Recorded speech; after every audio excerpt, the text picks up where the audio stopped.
Hey guys, Command Block Gamer here, and welcome back to another Command Block tutorial. And today we are going to be looking over the execute command for 1.13. This video has been a long time coming, and it might be pretty daunting at first because of all the different things that you can do with the command. But today we'll be covering a lot of those. And if there is something that you'd like to know that I haven't covered, just let me know down in the comments. And before we begin, if you're new to this channel, please make sure to subscribe if you like the content. I try to make new content every so often, and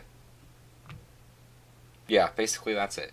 I'm going to be doing a few more command tutorials for 1.13 before the release of 1.14, and then when 1.14 does roll around the corner, I'll do some for that too. But basically, starting off, we have this execute if block, and then the coordinates of this block, which is -2545122, which is oak log. And you can see that it's going. And for the counterpart of that, for if, we have unless. So basically the difference between these is just the same word. As you can see, this is exactly the same, except for that one word.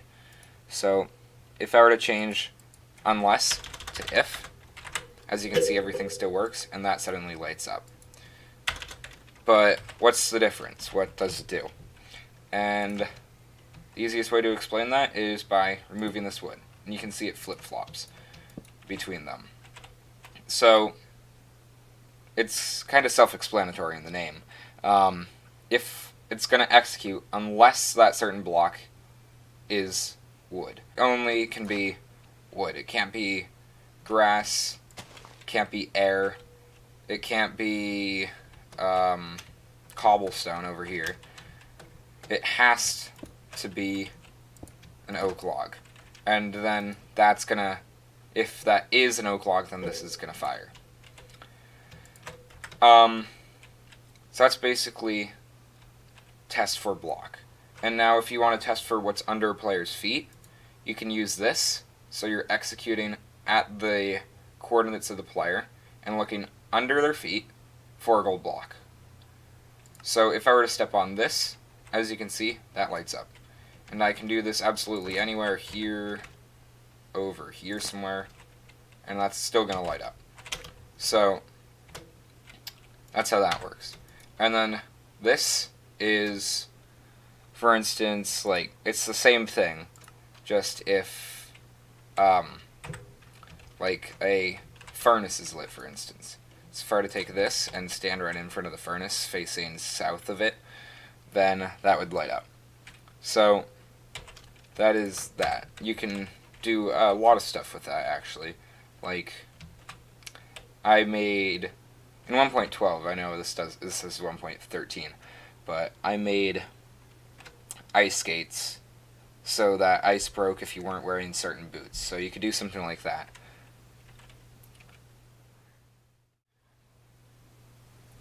Next we have entities instead of blocks. So this is if an entity, and then the coordinates of this. So if the entity is at these coordinates, and then it's going to detect it. So basically, you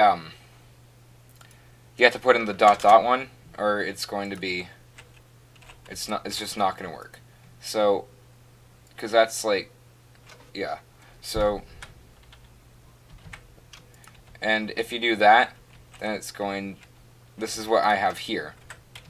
Then it's going to detect if the player is not standing there. So it's the reverse of that. So, ... which is, it's important to have this. You can't just put in the coordinates. ... is if within one of that block. So, standing here, it lights up. Next we have executing if a player has a certain score.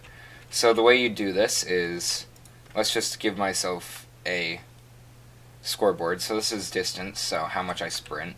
So now it's set to the sidebar. So before I start sprinting, let me show you what these do. So this is if this is greater than, dot dot is greater than, this is less than. So if I were to start sprinting now, as you can see, that lights up. It's not gonna do anything if it's at 0. So then now if I start sprinting, you can see that it's going up, and walking or crouching, that's just related to the scoreboard. But once I get to 6,000 I've set here, then it's going to reset the score to 0 and teleport me to these coordinates, like right here, I'm pretty sure. So then once I get past 5,000, then this is going to turn off. So as you can see, I can run. And now that I'm past 5,000, this is off. So now I'm going to keep running. And suddenly, I'm back here. Who would have guessed? But I'm going to remove this for now so I don't keep teleporting back here. This could be really good for allowing players to explore a certain area of the map, but not allowing them to go too far. So once they go too far, then you could like teleport them back. And for this one, I'm just adding a dummy so I can have more control over the score. So now if I add 1, you can see there's 1 appearing. So I have it, this is exactly 3. If there's no dot dot before or after, it's exact. So now if I go up to 3, then that goes off. It's not more than, and I'm just gonna prove that it's not more than and move this up to 5, 6. So now if I were to go again, as you can see, it's exactly just 3. So this is a range. If you do dot dot between two numbers, then that means that it's starting at that number and going to that number. So this would be if the score is greater than or equal to 5, and if the score is less than or equal to 5 or to 6. So now if I were to press it again, as you can see, it's on. And if I press it one more time, it's still on. And if I press it the final time, then suddenly it's off because it's not in that range anymore. Next we have as, and we have at. So basically, the difference between as and at is as uses the player to run the command. If I didn't have commands on, then as would do nothing. It just wouldn't do anything at all. But as also does not execute from the player, but at does. So I have this set to summon an armor stand and have it like fall down. So if I were to use as, you can see that it falls right on top. If I were to use at, it falls right on top of me. So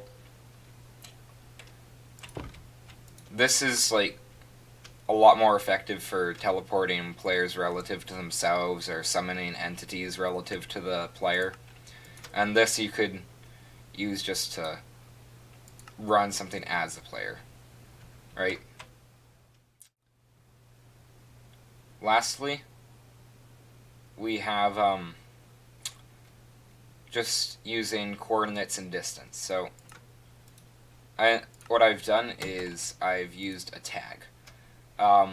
Tags are a pretty simple thing. It's just set up with /tag, and then you tag anything. You could tag an entity, you could tag a player, but for now let's just use myself.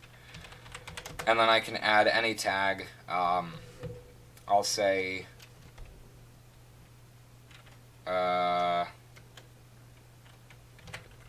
villager.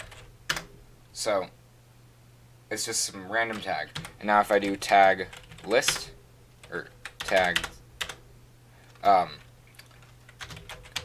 list for myself, now you can see I have the villager tag. And if I were to do tag and then myself remove villager,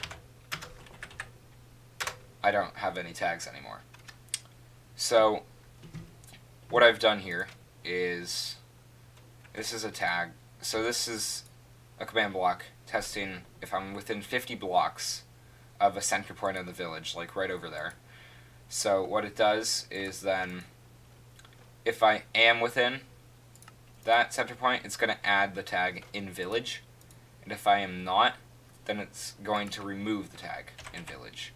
And you could execute as, let's see, myself and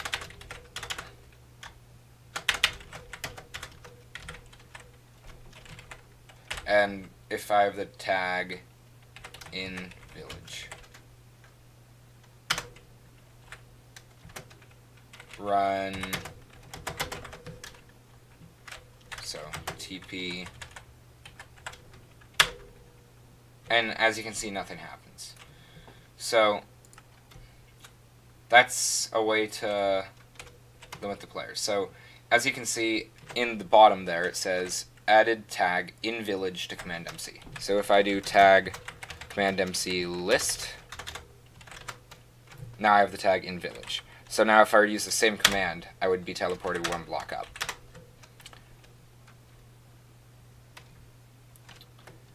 And lastly, here's some examples. So I got these off the wiki for some things that you could do, just like the examples that they used.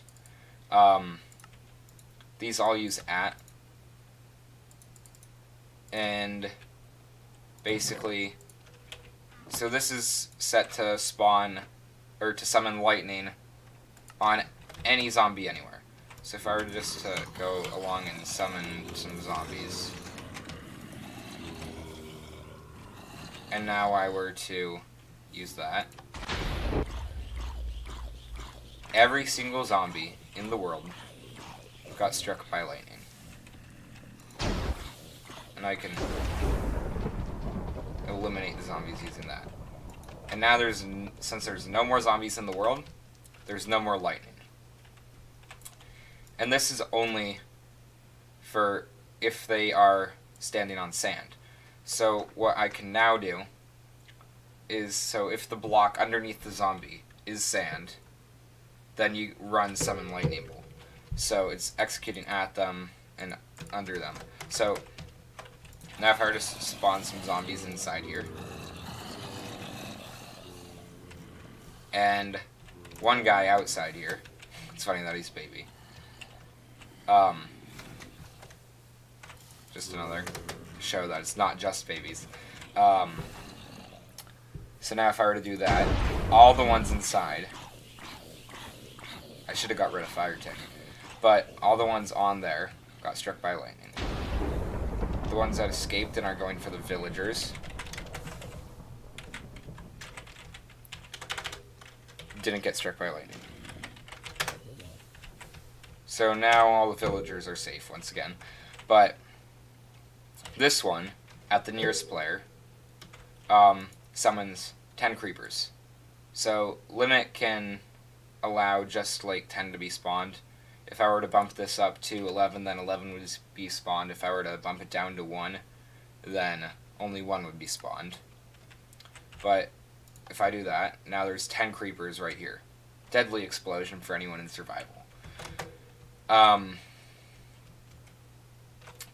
So yeah, that's how that works. So the execute command can be stringed, as you can see, multiple different things. So I could do like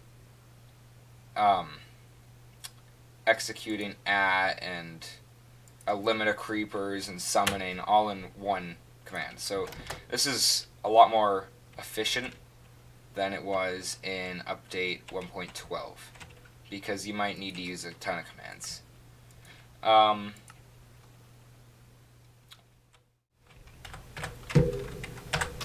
Okay guys, that's gonna have to be it for today's video.